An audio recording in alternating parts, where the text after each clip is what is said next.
Bisan panagsan na lamang sa usa ka tuig magkita ay apan gipakita sa mga kanhi estudyante sa Father Saturnino Orius University ang kaligon sa ilang panaghinigalaay. Bibong giselebrar sa mga estudyante ang ilang alumni homecoming.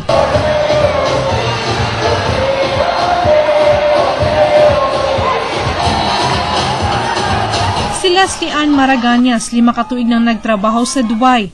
Karong tuigan ni desisyon kining muuli aron moapil sa Grand Alumni Homecoming sa Father Saturnino Orius University. Actually, this is my first time to join the alumni, so I'm very happy na naka-join na ko for the first time.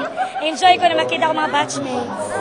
Ug syempre, dili mawala sa kasaulugan ang mga ingrande ug makulay nga presentasyon sa matag batch labi na kining mga Golden Jubilarians sa batch 1961.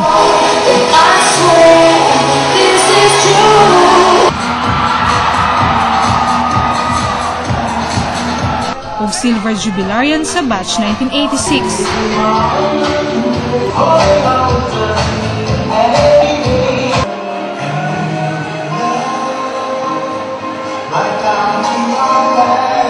Ning tuiga gisaulog sa batch 1986 ang ilang ika-25 ka tuig. Sa temang Forever We Stand as United Orients, paghatag pagtagad sa mga labing nanginahanglan ang ilang gihimong prioridad. Here, the mission for kids, the 200 indigent kids in Buena Vista, Agusan del Norte, as well as we have visited the Port Cristo for the elderly.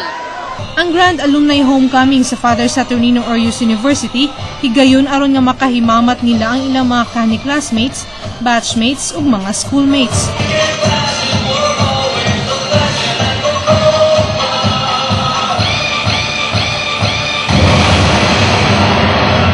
Charmaine Awitan, Patrol sa Caraga.